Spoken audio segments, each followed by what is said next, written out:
Აცემის პირველ ბლოკში დღეს ვისაუბრებთ ძალიან მნიშვნელოვან ოლიმპიადაზე და მოკლედ ესე იგი Steam Challenge Georgia სტარტს იღებს ეროვნული ოლიმპიადა სკოლის მოსწავლეებისთვის. ძალიან საინტერესო კონცეფცია, რომელზეც დეტალურად ვისაუბრებთ ჩვენი სტუმრებთან ერთად. მინდა მივესალმო ბატონ გიორგი მარიამიძეს, სკილუილის თანადამფუძნებელი და აღმასრულებელი დირექტორი, ასევე მედია აბრამიშვილი განათლების მკვლევარი და Steam IT-ის თანადამფუძნებელი. მოგესალმებით, ძალიან დიდი მადლობა თქვენი დროისთვის. პირველ რიგში, გიორგი, დავიწყოთ თქვენით, ესე იგი, რას გულისხმობს ოლიმპიადის კონცეფცია? მოგვიღებით რამდენიმე სიტყვით და შემდეგ უკვე შევიდეთ კონცეპტუალურ სიღრმეებში, გისმენთ ყურადღებით. გამარჯობა, სანდრო. დილან შვიდობის, მივესალმებით ტელემაყურებელს. პირველ რიგში ძალიან დიდი მადლობა მოწვევისთვის. ძალიან საპასუხისმგებლო ამბავია ხა, ჯორჯ კლუნის და პრინც ჰარის მერე. არ არის მარტივი უნდა ვისაუბროთ, მაგრამ ვეცდები ჩემი მაქსიმუმი გავაკეთო. დიახ, ოლიმპიადას რაც შეეხება, ესე იგი ძირითადად სამი განმასხვავებული ჩვენ გვინდოდა რაღაც გავაკეთებინა ისეთი რაც შედარებით განსხვავებული ტრადიციული მიდგომებისგან და სამი ძირითადი ამბავია რაც განასხვავებს ჩვენ ოლიმპიადას. პირველი არის ინტერდისციპლინურობა. ეს გულისხმობს იმას, რომ არ არის მხოლოდ ერთი კონკრეტულ საგნობრივი ცოდნის დატესტვაზე, არამედ სხვადასხვა საგნებზე გვაქვს აქ საუბარი. ეს არის საბუნების მეტროლოგია მეცნიერებები ძირითადად და ტექნოლოგიური ამბები. ასევე მეორე თემა არის, რომ ეს ოლიმპიადა გუნდური და არა ინდივიდუალური და გულისხმობს მე-7 და მე-11 კლასის ჩათვლით ხუთი ადამიანის ერთ გუნდად, ასე ვთქვათ, მონაწილეობას ამ ოლიმპიადაში. კი ბატონო, ესეც ძალიან მნიშვნელოვანი ამბავია. დიახ. და ასევე მნიშვნელოვანია ის, რომ ანუ ჩვენ ვაკეთებთ აქ პროექტს. ასე ვთქვათ, პროექტი ექნებათ გასაკეთებელი ფინალურ დასკვნით ტურზე, სადაც არა უბრალოდ რაღაცა ცოდნას შევამოწმებთ, აქ თუ არა ცოდნა, არამედ იქნება ეს ცოდნა გამოსაყენებელი, ასე ვთქვათ, კრეატიულად იმისთვის, რომ რაღაცა კონკრეტული პრობლემების გადაჭრის კრეატიული გზები მონახონ მოსწავლეებმა და ოლიმპიადის მონაწილეებმა. კი, ძალიან საინტერესო არის. თარგმნით ახლა როგორც თქვენ ახსენეთ, იგივე გუნდურად მიმდინარეობს, ეს უვითარებს აპლიკანტებს და ბენეფიციარებს. მათ შორის გუნდურად მუშაობის პრინციპებს და ასე შემდეგ. მოკლედ აი მიზნებზე და ამოცანებზე, მოდი ასე ვთქვათ, ცოტა მოგვიანებით კითხავთ, დაგიბრუნდებით აუცილებლად, მანამდე მედიასთან გადავალთ ჩემი შემდეგი კითხვით. მოდი ასე ვთქვათ, ესეთი ტიპის ოლიმპიადები ახლა აი ძალიან კარგად ჩამოაყალიბა გიორგიმ და შესაბამისად მინდა დავსძინო, რომ მნიშვნელოვანია ძალიან ეკოსისტემისთვის და აი კონკრეტულად ახლა აი საბუნების მეტროლოგია ნაწილი ახსენა გიორგიმ, ასევე ცალკეული მიმართულებები. აი მე მაინტერესებს ჩაუბრუნავდეთ უშუალოდ დისციპლინებს, აი რა გამოწვევები, რა თასკები ექნებათ აპლიკანტებს და შესაბამისად გავუყვეთ უკვე კონკრეტულ მოდულებს, რომელიც ამ კუთხით არის განსაზღვრული. მშვიდობის, მივესალმებ მაყურებელს. უპირველეს ყოვლისა უნდა აღვნიშნოთ, რომ ტექნოლოგიური განვითარება შეეხო ყველა სფეროს და მათ შორის განათლებასაც და განათლებაში ჩვენ გარდა შესაძლებლობებისა მოგვცა ძალიან ბევრი გამოწვევა დაგვისახა. შესაბამისად, აი ეს გამოწვევები ისეთიც არის, რომ ჩვენ აუცილებლად უნდა შევიტანოთ სიახლეები სწავლების პროცესში. ეს ნიშნავს, რომ აუცილებელია ისეთი მიდგომები დავნერგოთ, რომელიც ყველა, რაც ბატონმა გიორგიმ ბრძანა იმ ინტერდისციპლინურ აზროვნებას, გუნდურ მუშაობას და ასე შემდეგ, რაც იყო ჩამოთვლილი, განვავითარებთ. რაც შეეხება თვითონ საკითხებს, ტესტი, რომელსაც მოსწავლეები დაწერენ ინდივიდუალურ საგნებში, ეს საგნებია ქიმია, ფიზიკა, ბიოლოგია, გეოგრაფია, მათემატიკა. ტესტი იქნება კომპეტენციაზე დაფუძნებული, რაც იმას ნიშნავს, რომ შევაფასებთ არა დეკლარატიულ ცოდნას, არამედ იმ უნარს მოსწავლეებში თუ რამდენად შეუძლიათ მათ ამ საგნებში მიღებული ცოდნა გამოიყენონ კონტექსტზე დაფუძნებულ ამოცანებში. შესაბამისად, ჩვენ ამ ოლიმპიადით ასე ვთქვათ, ორი მიზანი გვაქვს. ერთი, რომ პოპულარიზაცია გაუწიოთ STEAM განათლებას და მეორე, რომ მოსწავლეებში განვავითაროთ ეს გუნდური აზროვნება, მუშაობის უნარი, ტექნოლოგიურ საინჟინრო აზროვნება. ასევე ანალიტიკურ კრიტიკული აზროვნება, ხო? ან ხელშესაწყობად ასეთი ოლიმპიადები ძალიან მნიშვნელოვანია, იმიტომ რომ მათაც დავანახოთ, რა არის მოთხოვნადი, საით უნდა აიღონ გეზი, თუნდაც სწავლის პროცესში. აბსოლუტურად გეთანხმებით, იმიტომ რომ პრაქტიკის გარეშე ნებისმიერი საგანმანათლებლო მოდული წარმოუდგენელია და მიხარია, რომ დარწმუნებული ვარ ამ მიმართულებით გარკვეული კვლევაც არის ჩატარებული, რომლის საფუძველზეც იცით ძალიან კარგად რა ჭირდება დღეს კერძო სექტორს. რა სითხოვს ზოგადად ქვეყნის ეკოსისტემა, ეს სახელმწიფო თუ კერძო სექტორი იქნება, არანაირი მნიშვნელობა ამ შემთხვევაში არ აქვს. აუცილებელია, რომ ასეთ ტიპის ოლიმპიადებით ჩვენ ბიძგი მივცეთ ახალ თაობას, რომ მათ შეავსონ ის ადამიანური რესურსი, რაც ჩვენ რეალურად გვჭირდება. მოდით STEAM განათლების, ასე ვთქვათ, კონცეფციას ჩაუღრმავთ. რა არის STEAM განათლება? STEAM განათლება, ანუ გავშიფროთ მაშინ. გავშიფროთ მაშინ სათაოდ, ხო? ანუ science, ეს არის საბუნებისმეტყველო მეცნიერები, T არის technology, ანუ ტექნოლოგიები, E არის ინჟინერია, A art, ანუ ხელოვნება და M mathematics, ანუ მათემატიკა, ხო? ანუ იდეაში მოიცავს ამ საგნებს. რა გემრიელი აბრევიატურა, რა სულიდან თქვენ ამ თემებს, მაგრამ ეს ამ ჩამოთვლის გაშიფრვა ეს უბრალოდ პირველი, ასე ვთქვათ, პირველი ეტაპი არის რა. რეალურად ანუ STEM განათლების სიძლიერეც აი ზუსტად ისევ იმაში მდგომარეობს, რადგან ვისაუბრე, რომ ეს არის ეს ინტერდისციპლინურობა, ინტერდისციპლინურობა.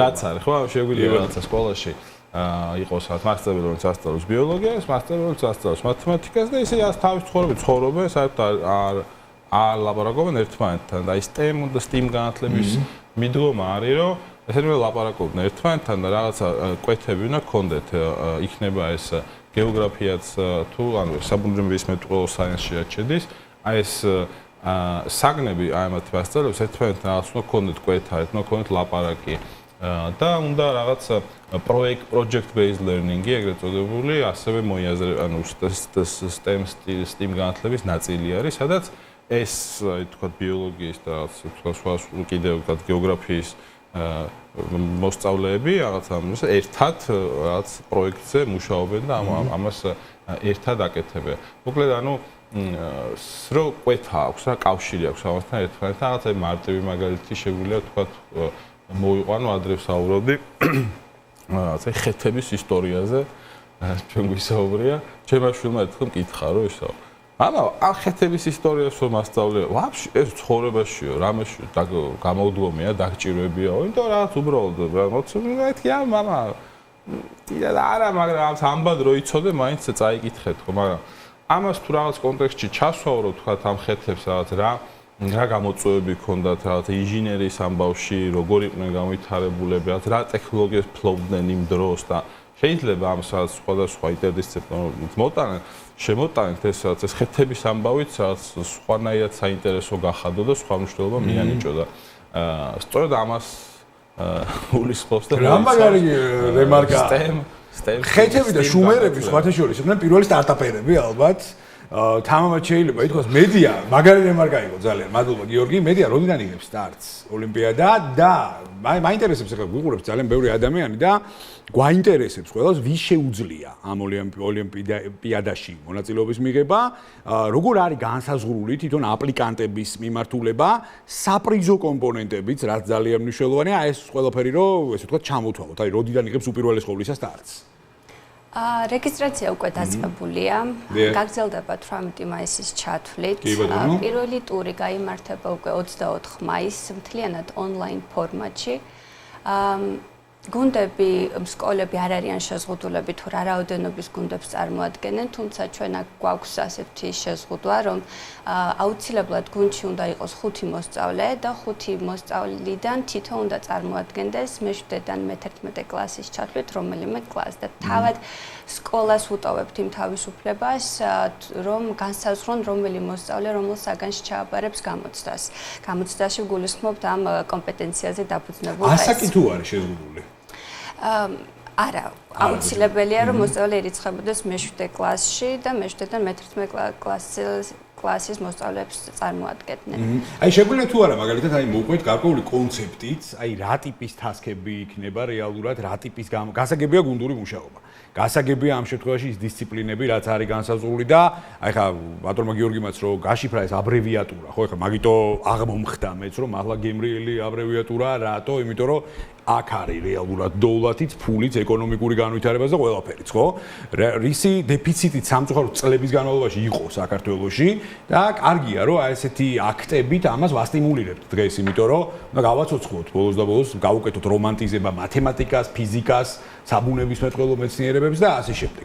აქედან გამომდინარე, აი მე მაინტერესებს, აი თუ შეგიძლიათ რაღაც აი კონკრეტული кейსი რომ მოგვიყვანოთ, აი თითოეულ დისციპლინაში აი რა ტიპის ტასკები შეხვდებათ მაგალითად აპლიკანტებს. ნუ ეხლა რა თქმა უნდა არ გავაჟღეროთ, არ დავასპოილეროთ რა თქმა უნდა ჩვენი მაყურებელი, მაგრამ ანუ აი მაინტერესებს მაინც აი პატარა კონცეპტი რომ მოგვიყვეთ. პატარა შესწავლის გაკეთება მოიწევს. ძალიან თვითონ STEM განათლება მაგალითად ხომ გასული საუკუნის 90-იანი წლებიდან გახდა ძალიან დაიწყო ამ კონცეფციაზე მუშაობა და სცემდა პასუხს კითხვებს თუ რა როგორ მუშაობს.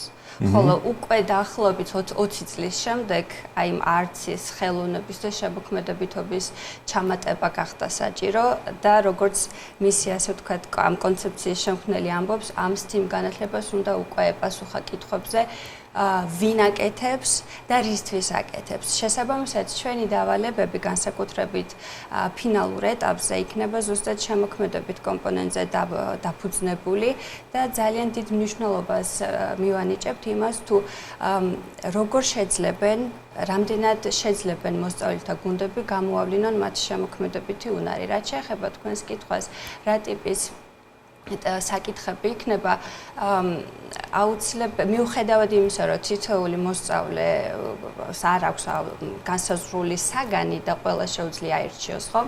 ჩვენ მაინც გავითვალისწინებთ ასაკობრივ თავისებურებას და ცხადია და კლასს და საკითხებს და ცხადია ყველას შესაბამისი სირთულის მოვათ და მათ შორის თითო ასე ვთქვათ სამაგალითო ამოცანას, მაგალითის ტიპს გამოვაქვეყნებთ იგივე საიტებზე, სადაც მათ შეეძლებათ რეგისტრაციის მიღება. შესაბამისად, არ ინერვიულონ მოსწავლეებმა, არ ეგონოთ, რომ ეს შეიძლება განსხვავებულია, ვიდრე თქვა დღეს როგორც სტარტება გაკვეთილები, ხო? თუმცა არ იქნება რთული და პირიქით მათ ჩვენგან ექნებათ მთელი მხარდაჭერა, რომ რაც ოდნასაც ისინი იღებენ საგაკვეთილო პროცესში მაქსიმალურად პრაქტიკაში გამოიყენონ. კი ბატონო, მოკლედ გითხარით ძალიან და მე ბატონ გიორგისთან გადავალ საპრიზო ფონდი როგორი იქნება? რაც მამოტივირებელი და მასტიმულირებელი შეიძლება გახდეს ბევრი აპლიკანტისთვის. გამოვაცხადებთ ძალიან მალე და გადავიდეთ თვალი. სიურპრიზად შევინახავთ. სიურპრიზად შევინახავთ. გიორგი, skill wheels ზოგადად, ეხლა მოდით უკვე skill wheels კონცეფციაზე გადავიდეთ. აქვს ძალიან განსხვავებული ხელწერა. განათლებაში შეიძლება თამამად ითქვას, იმიტომ რომ არის თავიდან ბოლომდე ინოვაციურ პლატფორმაზე დაფუძნებული. მაშა სადა, ეხლა მე მინდა ორ მიმართულებად გავყო თქვენთან საუბარი. პირველი ნაწილი, რას ეფუძნება ეს ოლიმპიადა, იმიტომ რომ მე ხა მედიასთან საუბარში აღნიშნე რომ ხა იქნება, რა თქმა უნდა, წინასწარი კვლევა ჩატარებული, რომ აი მაგალითად არსებობს ეს ვაკუუმი, არსებობს ეს პრობლემა, არსებობს ეს გამოწვევა და ახალი თაობის სტიმულირებით და ახალი თაობის ამ შემთხვევაში გარკვეული мотиваციის მიცემით შეიძლება ახლო მომავალში ეს ყველა ეს ვაკუუმები ამოღწოთ. ეს ერთი. მეორე, კერძო სექტორთან რამდენად ჭიდრო ურთიერთობა აქვს ზოგადად skills და რამდენად აჟღერებს იმ საჭიროებებს, რაც ზოგადად კერძო სექტორის მხრიდან მომდინარეობს, აი ზუსტად იმ დისციპლინებში და იმ მიმართულებაში, სადაც მართლა ჭეშმარიტად გვაქვს დეფიციტი. ეს არის ტიპიური მეცნიერებები, ზუსტი მეცნიერებები, სადაც ქვეყანას დღეს ნამდვილად სამუშაო აქვს. საბუნებისმეტყველო მეცნიერებები ასევე, სადაც ძალიან ბევრი გვაქვს სამუშაო. აი შესაბამისად, აი ეს ორი კომპონენტი რო გავსაზღვროთ უკვე skill wheels ოპერირების ნაწილში. კი ბატონო, ხო, ანუ skills კავშირი ბიზნეს სექტორთან, არ მხოლოდ კავშირი აქვს, არამედ არა რატო არის განსხვავებული, იმიტომ რომ რაც მე როგორც დამფუძნებელი და თქვათ ჩვენ არ მოვდივართ განათლების სფეროდან, იდეაში ბიზნესიდან მოვდივარ და ანუ IT outsourcing კომპანიის დამფუძნებელი ვარ თავის დროზე, რომელიც შემდეგ უკვე გავყიდეთ პარტნიორებმა რაღაც სხვა დალისტულ, ესე იგი, public ესპანურ კომპანიაზე ჯგუფზე და თქვათ უკვე რაღაც გავაგრძელეთ სხვა მმართველებით skillში მუშაობა და ანუ ამ IT outsourcing-ის ბიზნესში მთავარი რაღაც პრობლემა, რომელიც ასე თქვა გადასაჭრელი ბიზნეს ამოცანა, რომელიც იყო გადასაჭრელი, ჩემთვის როგორც ხელმძღვანელის, როგორც დაფუძნებლისთვის იყო რაღაცა ტალანტის პოვნა, მოზიდვა, იმიტომ რომ რაღაც ტალანტზე მოთხოვნა არსებობს, ნამდვილად არსებობს, როგორც საქართველოში, ისევე საქართველოს ფარგლებს გარეთ, ეს ერთ-ერთი ტექნოლოგიების სილამაზეა, რომ ანუ არ იკეტები განსაკუთრებული თვისებაა და ეს ტალანტის პოვნა და მოზიდვა იყო თავარი პრობლემა ჩვენი და სწორედ ამიტომ აღმოჩნდი, მოდი და ესე ვთქვა და ესე დავარქვათ, რაც განათლების ბიზნესში, ანუ სწორედ ამიტომ და დავაფუძნე თავის სკილი, რომ ბიზნესის მხრიდან, ან მე თვითონ ხედავდი და დავინახე და ვიგრძენი ჩემ თავზე ეს პრობლემა, რომ ნუ რაღაც ჭირდება ხალხი,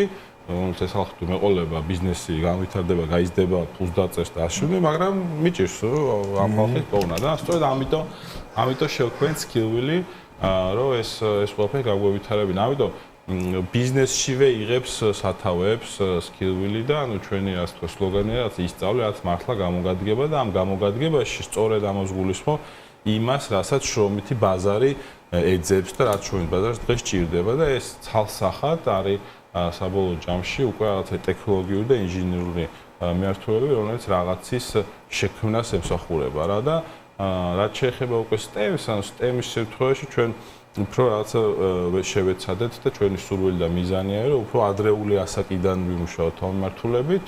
ადრეულ ასაკში უკვე ეს STEM-ი არის ყველაზე ჩემი აზრით და არა მარტო ჩემი აზრით, ყველაზე რაღაცა სწორი და შედეგებზე ორიენტირებული მიდგომა. ძალიან საინტერესოა. მე მინდა გისურვოთ წარმატებები, სკილს უსურვო წარმატებები, Teams უსურვო წარმატებები, თითოეულ აპლიკანტს უსურვო წარმატებები, რა თქმა უნდა და მე შეგვიძლია რომ ამ თემის საინტერესო აპდეიტები გავაკეთოთ. კიდე პირდაპირ ეთერში და დიდი სიამოვნებით გიმასპინძლებთ მოკლედ გადაცემაში. ბატონო გიორგი მარიამიძე, მედია აბრამიშვილი იყვნენ ჩვენთან ერთად, გისურვებთ წარმატებებს.